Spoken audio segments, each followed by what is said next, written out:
Law number 21, अपनी होशियारी को छुपा कर रखें।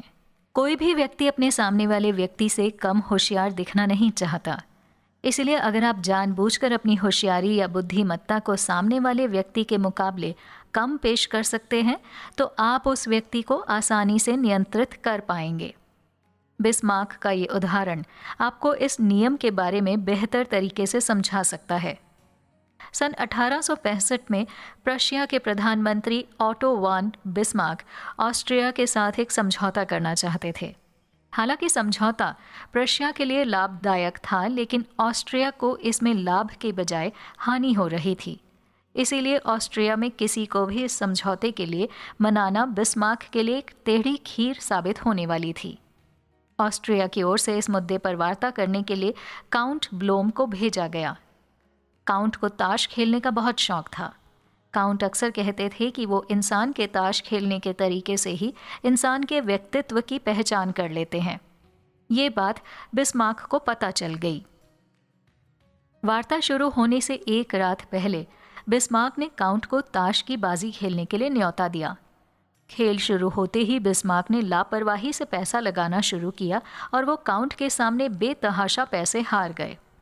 इसके अलावा वो ताश खेलते हुए कई बेवकूफ़ी भरी बातें भी कर रहे थे। वहाँ मौजूद लोग जो बिस्मार्क को पहले से जानते थे, वो उनका ये लापरवाही भरा व्यवहार देखकर हैरान रह गए। असल जिंदगी में बिस्मार्क एक बेहद अनुशासित व्यक्ति थे, लेकिन ताश का खेल बिस्मार्क ने एक लापरवाह और बेवकूफ़ इंसान की तरह खेला, ताकि वो काउंट को अपने जाल में फंसा सकें, और वो इसमें सफल भी हुए।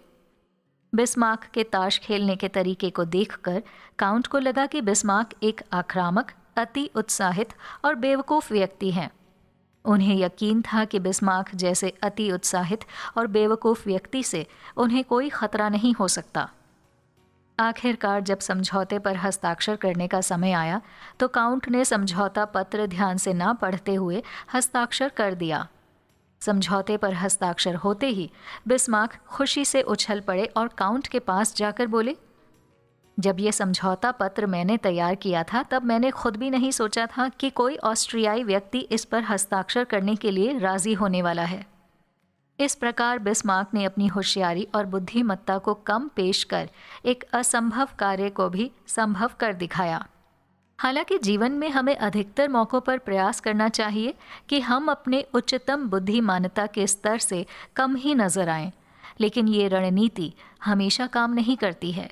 खास तौर पर जब आप अपने करियर की शुरुआत कर रहे हों, तो अपने बुद्धि बल का पूरा उपयोग अपने बॉस या मालिक को प्रसन्न करने के लिए करना चाहिए।